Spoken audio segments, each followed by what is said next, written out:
नमस्कार, कृषि बहसमा स्वागत छ।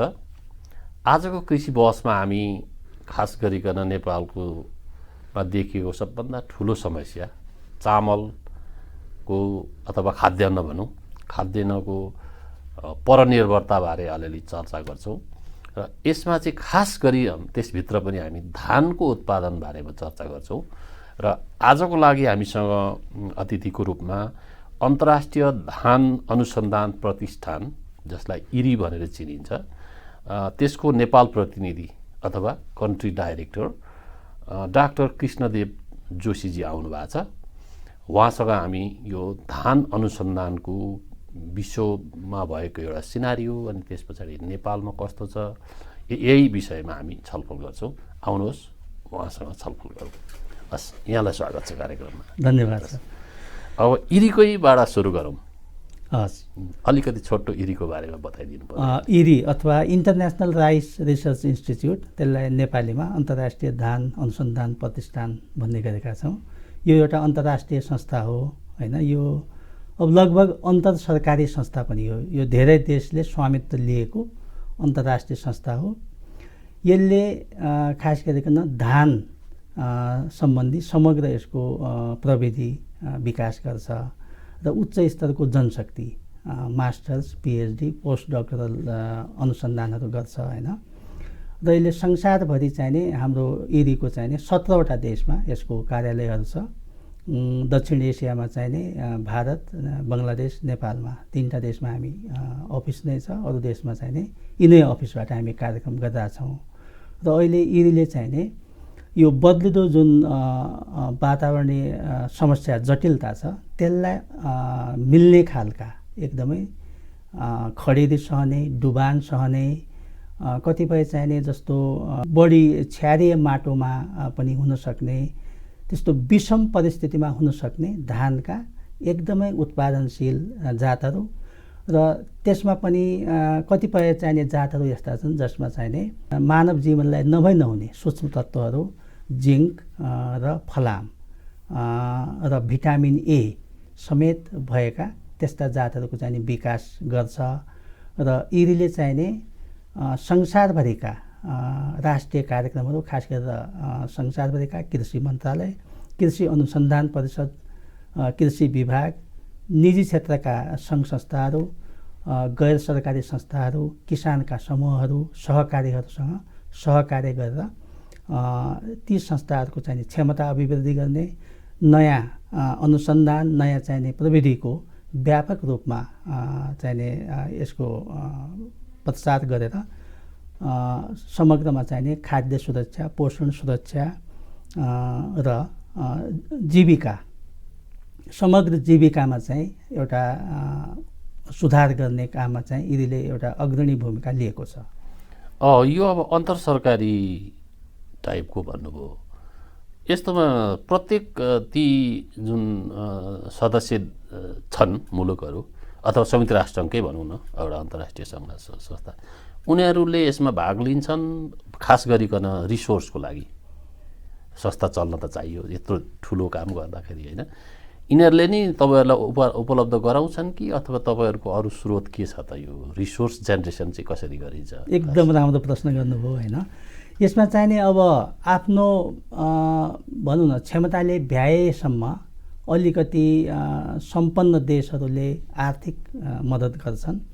हाम्रो भनौँ यो अनुसन्धान अथवा तालिम, यो विभिन्न कार्यक्रम गर्ने जुन आर्थिक स्रोत हो त्यसको मुख्य 2वटा चाहिने स्रोत छ। एउटा सम्बन्धित देशको सरकारले, जस्तो नेपालमा हो भने नेपाल सरकारले, भारत सरकारले, फिलिपिन्सको सरकारले गर्छ, मद्दत गर्छ। यसमा चाहिने भारतले एकदमै ठुलो अग्रणी भूमिका निर्वाह गरेको छ। त्यस्तै थुप्रै अरू देशका सरकारहरूले चाहिने गरिरहेछन्। अहिले अब आएर नेपाल सरकारले पनि यसमा चाहिने योगदान दिन सुरु गरेको छ। अर्को चाहिने महत्त्वपूर्ण हाम्रो स्रोत भनेको यो बायोलेटरल फन्डहरू हो। जस्तो विभिन्न यो जर्मनीको हुनसक्छ, बेलायतको, अमेरिकाको, क्यानाडाको होइन। र त्यस्तो चाहिँ हामी अन्तर्राष्ट्रिय स्तरमै अब कुनै त्यस्तो चाहिने प्रतिस्पर्धी चाहिने प्रोजेक्टहरूको चाहिने प्रस्ताव आह्वान भएको सन्दर्भमा हामी चाहिँ प्रतिस्पर्धामा भाग लिन्छौँ र त्यसरी पनि हामी स्रोत चाहिने सङ्कलन गर्छौँ। र अर्को महत्त्वपूर्ण मद्दत हामीलाई सरकारहरूबाट के प्राप्त भएको छ भने हामी सबै देशमा एउटा डिप्लोमेटिक हैसियतमा हामीले काम गर्छौँ। अब यहाँ नेपालको कुरा गर्नुहुन्छ भने हाम्रो अफिस कृषि विभाग अन्तर्गतको एउटा कार्यालयमा छ र हामीलाई चाहिने अफिस र अब हामी जस्तै अरू संस्था सिमिटको अफिस कृषि अनुसन्धान परिषदभित्रै छ, त्यस्तै अरू संस्थाहरूको पनि नेपाल सरकारकै परिसरमा हामी उहाँहरूसँग मिलेर काम गर्छौँ र हामीलाई चाहिँ सबै नीतिगत मद्दतहरूदेखि लिएर सबै मद्दत सम्बन्धित सरकारबाटै प्राप्त हुन्छ। त्यसैले कुनै सरकारले आर्थिक हिसाबले मद्दत गर्न सकेन भने पनि हामीलाई प्रशस्त रूपमा चाहिँ सरकारहरूले माया गरेको छ, मद्दत हामीले पाएका छौँ। अन्य अन्य हिसाबले भए पनि तपाईँहरूलाई सहयोग गरिरहेछन्, प्रशस्त मात्रामा सहयोग हामीले प्राप्त गरेका छौँ। अब यो ठ्याक्कै धानसँग सम्बन्धित हजुरहरूको काम भयो है, ठ्याक्कै धानमै काम गर्छ इरीले भनौँ न त यहाँको संस्थाले। अब एउटा हाम्रोमा चाहिँ तपाईँ हामी सबै तपाईँ एउटा यो संस्थाको नेपाल प्रतिनिधि कन्ट्री डाइरेक्टर भए पनि आफ्टर अल तपाईँ पनि नेपाली हो होइन, लामो समय यसमा काम गर्नुभएको छ। हामी बच्चा बेलामा हुँदाखेरि चाहिँ हाम्रोमा धान निकै फल्थ्यो, नेपालले अरू देशलाई चामल दिन्थ्यो भन्ने हामीले सुन्यौँ। यहाँहरूले त पढेको पनि होला, त्यसबारेमा रिसर्च पनि कति गर्नुभयो होला। अब अहिले चाहिँ सरकारले कृषिमा बजेट पनि बढाएको छ, कृषिका विज्ञहरू पनि धेरै उत्पादन गरेका छ। विश्वविद्यालय नि अहिले 2-3 विश्वविद्यालयले 3-4वटै विश्वविद्यालयले अहिले कृषि पनि पढाउन थालेको छ। त्यस्तो अवस्था छ र यहाँहरू जस्तो ती नार्क नै छ, यहाँहरू जस्तो अन्तर्राष्ट्रिय संस्थाहरूले पनि गरिरहनु भएको छ। खास यो धानको उत्पादन घटेको हो कि अथवा हाम्रा खाने मुख बढी भएका हुन् कि के कारणले गर्दा हो? यसो यहाँहरूको अब्जर्भेसन कस्तो छ? एकदमै महत्त्वपूर्ण र अलि जटिल खालको प्रश्न हो यो होइन। यसको चाहिने छोटो उसमा जवाब दिएर यो निष्कर्ष निस्किने जस्तो मलाई लाग्दैन, तैपनि म यसमा चाहिने केही प्रश्न पार्ने प्रयत्न चाहिँ गर्छु होइन। अब विगतमा नेपालले धान चामल निर्यात गर्थ्यो, अवश्य हो, मैले आफैले देखेको छु, पढेको मात्र होइन कि निर्यात केन्द्र नै थियो क्या। जस्तो म सुदूरपश्चिमको मान्छे हो, सेती महाकाली धान चामल निर्यात कम्पनी भन्ने धनगढीमा थियो, अफिसै थियो। त्यस्तै नेपालको 4-5वटा ठाउँमा थियो होइन। नेपाल सरकारकै अफिस थियो, नेपाल सरकारकै त्यो निकाय हो। अब त्यति बेला के हो भने एउटा चाहिने हाम्रो यथार्थमा दक्षिण एसियामा नेपालको धानको उत्पादकत्व सायद सबभन्दा बढी थियो। हाम्रो तराई उर्वर थियो, भर्खरै तराई खोलिएको थियो होइन। दोस्रो हाम्रो खाने मुख थोरै थिए। तेस्रो कारण के हो भने अहिलेको जस्तो हाम्रो बाटोघाटोको सञ्जाल थिएन। तराईको धान पहाड उकाल्न निकै कठिन थियो। त्यसले गर्दाखेरि हामीलाई प्रशस्त पुगेर छ्यालब्याल भएर हामीले बिक्री गरेको नहुन सक्छ, तर हामी अवश्य पनि त्यति बेला हाम्रो सञ्चित थियो, किनकि हाम्रो उत्पादकत्व दक्षिण एसियामा भारत, पाकिस्तान, बङ्गलादेश सबैभन्दा उत्कृष्ट उत्पादन धान हामीले नै गर्थ्यौँ।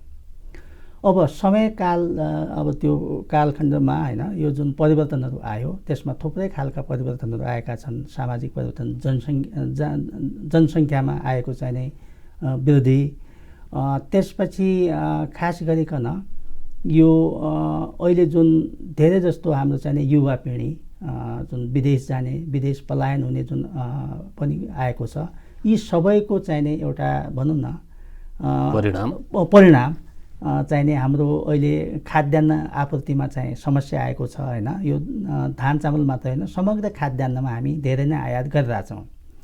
अब यसको चाहिने एउटा प्रमुख कारण के हो भने हाम्रा किसानहरू जो हुनुहुन्छ उहाँहरूको चाहिने जग्गा जमिन धेरै छैन।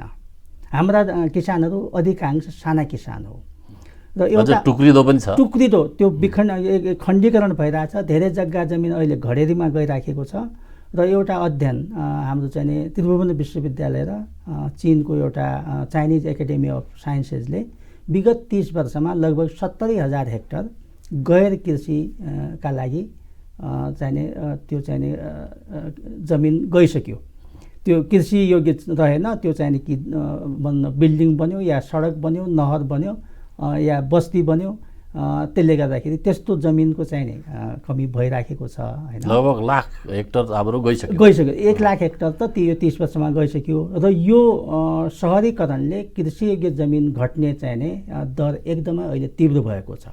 विगत 15 वर्षमा हाम्रो सहरीकरणको दर एकदमै व्यापक भएको छ। त्यसैले अब अहिलेको समस्या के हो भने हाम्रा जोतहरू साना छन्। हाम्रा चाहिने एउटा अध्ययन एडिबीको अध्ययनले के देखाएको छ भने हाम्रा किसानहरूमध्ये 50%लाई आफ्नो उत्पादनले खान पुग्दैन। 40% किसान यस्ता छन् मौसमले साथ दियो भने ती किसानलाई लगभग खान पुग्छ, कहिलेकाहीँ बचत हुन्छ। बजारमा बिक्री गर्ने बचत हुने किसान 10% मात्रै हो। र अब हाम्रो देशले धेरै कृषिमा लगानी गर्यो हैन, तर मैले के भन्नै पर्छ भने हाम्रो लगानी खास गरिकन आधुनिक विज्ञान प्रविधि मा एकदम केन्द्रित भएर उत्पादन बढाउने हिसाबले अलि गएन कि यो छरिएर गयो कि हामीले चाहिने धनियाँदेखि हैन रायोदेखि सबै कुरामा छर्यौँ। यसलाई हाम्रो चाहिने खाद्य जुन सुरक्षा छ त्यो खाद्य सुरक्षामा प्रमुख 6वटा बालीको मात्रै योगदान छ। र अहिले बदलिदो क्रममा धानले हामी जति पनि खाद्यान्न खान्छौँ त्यसको 74% हिस्सा त धानले मात्रै ओगट्छ। मकै हाम्रो दोस्रो प्रमुख बाली भन्ने गर्थ्यौँ हामी। मकै त अब चौथो खाद्यान्नमा यसको चाहिने यो झरेको छ। दोस्रो धानपछि सबभन्दा धेरै खाने चाहिने आलु भएको छ अहिले। तेस्रोमा गहुँ, चौथोमा मात्रै मकै आउँछ। त्यसैले पहिले खस्रो अन्न खाने मकै, कोदो, फापर खाने जुन जनसङ्ख्या हो खास गरेर पहाडी भेगको सडक सञ्जाल र आयमा चाहिने भएको वृद्धिबाट त्यो चामलमा चाहिने परिणत भयो। त्यसले अब चामल खोज्न थाल्यो। त्यसैले हाम्रो जुन उत्पादन हो त्यो उत्पादनले अहिलेको हाम्रो आवश्यकतालाई थेग्न सकेको अवस्था छैन। र हालसालै सरकारले सार्वजनिक गरेको तथ्याङ्कमा अहिले हाम्रो देशमा चाहिने 10 खर्बको व्यापार घाटा छ। त्यो अहिले हालको होइन, यो चाहिने गत मङ्सिर पुसतिरको हो। 11 महिनाको चाहिने हाम्रो व्यापार घाटा 10 अर्ब छ। त्यसमा 2 अर्ब लगभग कृषि क्षेत्रको छ। त्यसको 60% हिस्सा धान मात्रै हो। त्यसैले एक हिसाबले हेर्दाखेरि र त्यसमा थप कुरा मैले के भन्नुपर्छ भने अहिले हाम्रो आर्थिक सूचकहरू एकदमै अप्ठ्यारो अवस्थामा छन्, चिन्ताजनक छन्। हाम्रो चाहिने यो विदेशी मुद्राको सञ्चित एकदमै घटेको अवस्था छ। केही समय त बैङ्कहरूमा चाहिने यो तरलताको अभाव भएको अवस्था छ। अहिले भर्खरै सायद अलि सुधार भएको होला। र सार्वजनिक गरिएका तथ्याङ्कहरू हेर्ने हो भने हाम्रो सञ्चितले 6 महिनाभन्दा बढीको वस्तु र सेवा चाहिने धान्न सक्दैन। यही बेलामा हाम्रो वार्षिक जुन आयात गर्ने जुन दर हो त्यो 23%ले बढेको छ। हाम्रो आयात गर्ने क्षमता घट्दो क्रममा छ, आयात चाहिँ बढ्दो क्रममा छ। त्यसैले हामी फुड क्राइसिसको सँघारमा छौँ अहिले चाहिने अब मानिसहरूले यसलाई सायद त्यो हिसाबले होइन त्यति गहन भएर नसोचेको हो कि चिन्ता नगरेको हो कि यो कतैबाट पनि चिन्ता प्रकट गरेको मैले देख्दिनँ। तर अहिले अत्यन्त चिन्ताजनक अवस्था हो। त्यसैले नेपाल सरकारका सबै निकायहरूले जुन हाम्रा प्रमुख खाद्य बालीहरू हुन्, जुन बालीमा हाम्रो खाद्य सुरक्षा आधारित छ, ती बालीमा कम्तीमा आउँदो 10 वर्ष एकदमै केन्द्रीकृत सम्पूर्ण त्यसमा विज्ञान प्रविधि भनौँ न त्यसलाई चाहिने सेवा टेवा जति छ त्यो केन्द्रित गर्नुपर्छ। अनि मात्रै यो अवस्थालाई हामी घटाउन सक्छौँ र बिस्तारै हामी चाहिने एउटा भनौँ न आत्मनिर्भर, अब सबै बालीमा आत्मनिर्भरता नहोला तर प्रमुख बालीहरूमा धानकै कुरा गर्नुहुन्छ भने आत्मनिर्भरता सम्भव छ। तर अहिलेको कार्यक्रमले त्यो देखाउँदैन। हामीले चाहिने खास गरिकन धानको जुन यो भयावह अवस्था छ, 1 खर्बभन्दा बढीको हामी चाहिने त्यो तथ्याङ्क अनुसार त्यति धेरै हामी आयात गरिरहेका छौँ। यसलाई अल्पकालमा हामीले घटाउनका लागि हामीले हाइब्रिड टेक्नोलोजीमा जानुपर्छ। हाइब्रिड राइस किन जानुपर्छ भने यो इनब्रेड भेराइटी जुन हाम्रा परम्परागत आधुनिक जातहरू छन्, रैथाने होइन कि परम्परागत तरिकाबाट तयार पारिएका र किसानले बिउ सञ्चित गर्न सक्ने, फेरि पनि त्यही बिउ प्रयोग गर्न सक्ने जुन जातहरू छन्, ती जातहरूको पनि त्यही हिसाबले हामीले सुधार गर्नु पर्यो।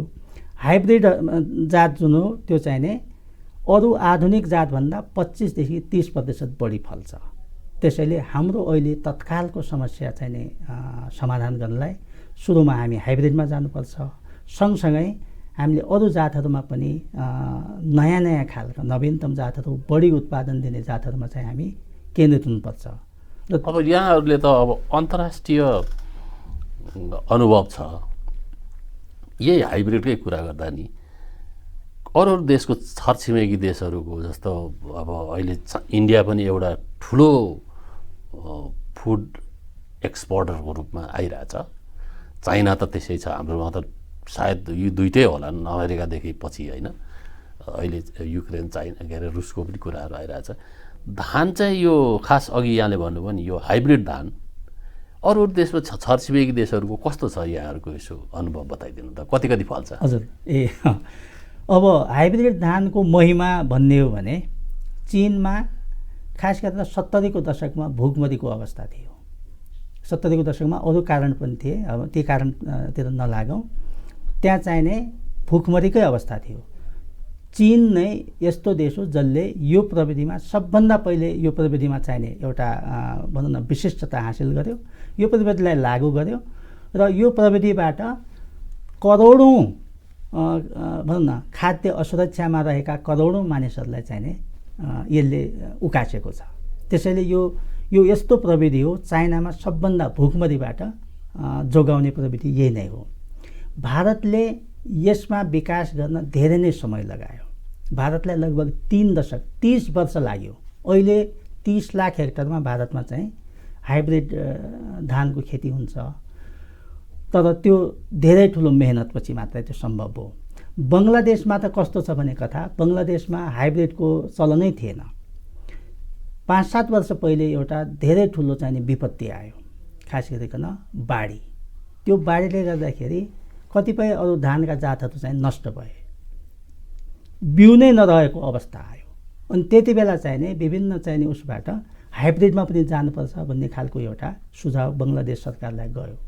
अनि त्यसमा इरी समेत अरू अन्तर्राष्ट्रिय संस्थाहरू र खास गरेर भारत सरकारले पनि सघायो र हाइब्रिड एकैचोटि उहाँहरूले त्यति धेरै मन नगरेको, यो गर्नु हुँदैन, यो किसानले बिउ सञ्चित गर्न सक्दैन भन्ने हिसाबले चाहिने त्यसमा मन नलागिकन रोकिराखेको विषय यो प्राकृतिक विपत्तिले यसलाई चाहिने एकाएक चाहिने हाइलाइट गरिदियो र अहिले बङ्गलादेश छोटो समयमा 10 वर्षभन्दा कम समयमा बङ्गलादेशमा लाखौँ हेक्टरमा अहिले हाइब्रिडको खेती हुन्छ र बङ्गलादेशको जनसङ्ख्या मेरो विचारमा 16 देखि 18 करोडको बिचमा छ। बङ्गलादेश धानमा लगभग आत्मनिर्भर छ, कताकति आयात गर्छ र त्यसमा हाइब्रिड धानको पनि धेरै ठुलो योगदान छ। अहिले यहाँ ठ्याक्कै यो बाढीको कुरा गर्नुभयो कि? हजुर। अब हाम्रोमा त हाम्रो जोग्राफी त फरक खालको छ होइन। हामीसँग पहाड धेरै छ, प्लेन कम छ, त्यो सबैलाई थाहा भएकै कुरा हो। हामीलाई चाहिँ बाढीको पनि समस्या हुन्छ र कहिलेकाहीँ सीमावर्ती क्षेत्रमा विविध कारणले गर्दाखेरि डुबानको पनि समस्या हुन्छ भने अहिले विश्वव्यापी रूपमै यो विश्वव्यापी तातोपन भनेर जुन ग्लोबल वार्मिङ भनिन्थ्यो पहिले, अहिले आएर फेरि क्लाइमेट चेन्ज भन्न थालियो, मौसम परिवर्तनका असरहरू आदि इत्यादि। यसले चाहिँ यो हाम्रो खाद्यान्नमा सिधा प्रभाव पार्छ भन्छ FAO, WHO यस्ता कुरा सुनिराखिएको छ। यहाँ अलिकति छोटोमा एउटा भनिदिनुहोस् न त, त्यस्ता खालका केही यहाँहरूको रिसर्चले केही गरेको छ जो चाहिँ असाध्यै खडेरीमा फल्ने अथवा छरेर खान सकिने अथवा चाहिँ डुबानमा धान जुन कुहिन्छ त्यस्तो ठाउँमा हुन सक्ने त्यस्तो केही छ? एकदमै छ। वास्तवमा यो छुटाउनै नहुने विषय पनि हो होइन। इरीले चाहिने यो हामी यसलाई क्लाइमेट रिजिलियन्ट टेक्नोलोजी भन्छौँ होइन।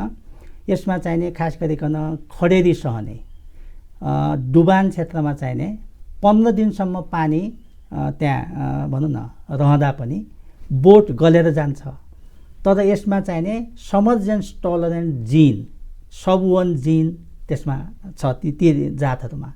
अनि त्यसपछि तल त्यो फेदबाट फेरि पलाएर आउँछ र त्यसमा जस्ताको तस्तै उत्पादन लिन सकिन्छ। त्यस्ता जातहरू नेपालमा सिफारिस भइसकेका छन्। अहिले किसानहरूले त्यसको उपयोग गरि पनि सकेको छ। स्वर्णा सब1, सावा मन्सुली सब1 भन्ने यी दुईटै जात त्यही सब1 जिन भएका हुन्।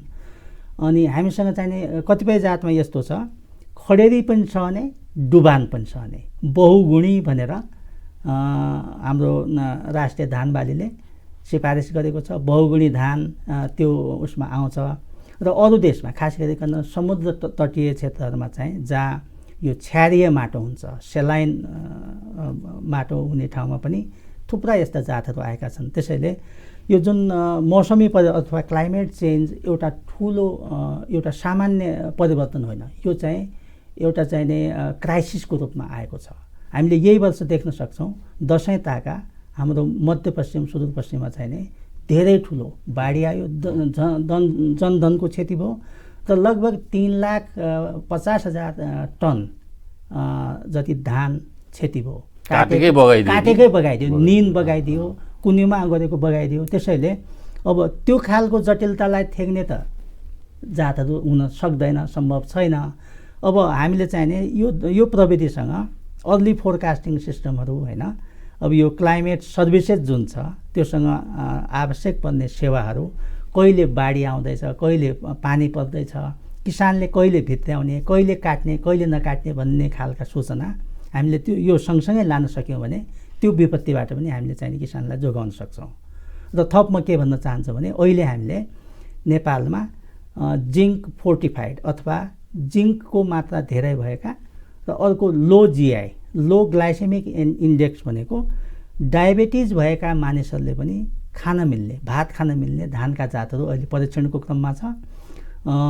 यो इरीबाटै आएको हो। गत वर्ष 1-2 वर्षमा हामी यो चाहिँ यसलाई बजारीकरण गर्ने, व्यवसायीकरण गर्ने हिसाबले अगाडि ल्याउँदैछौँ। त्यसैले अब खास गरिकन किसान, बिउ बिजन उद्यमी र मिलहरूले यसलाई चाहिँ यो नयाँ प्रविधि हो, यसमा प्रशस्त बिजनेसको पनि अवसर छ। त्यसैले हामी सबैलाई चाहिने यसमा चाहिँ आबद्ध गराउन चाहन्छौँ र थुप्रै यस्तो कामहरू भइरहेछ। र हाइब्रिड राइसको उसमा पनि हामीले नयाँ टेक्नोलोजी भित्राइसकेका छौँ र आउँदो 4-5 वर्षमा नेपालले आफ्नै हाइब्रिड उत्पादन गरेर त्यसको स्वामित्व आफै ग्रहण गर्ने, त्यसलाई आफै चाहिँ सञ्चालन गर्ने त्यो खालको प्रविधि हस्तान्तरण सम्बन्धी एउटा परियोजनाको हामी सुरुवाती क्रममा छौँ र आउँदो 5-7 वर्षमा चाहिँ हामीले चाहिने देशलाई धान चामलको जुन अहिलेको सङ्कट छ त्यसलाई बिस्तारै क्रमिक रूपमा घटाउँदै आगामी 10-12 वर्षमा चाहिने धानमा आत्मनिर्भर गर्ने खालको हाम्रो सपना छ। यसमा सबै सरोकार पक्षले हामीलाई साथ दिनुहुनेछ भन्ने मैले आशा लिएको छु। धन्यवाद छ यहाँलाई। यहाँलाई पनि धेरै धेरै धन्यवाद यो मौका दिनुभएकोमा। आजको समय सकियो।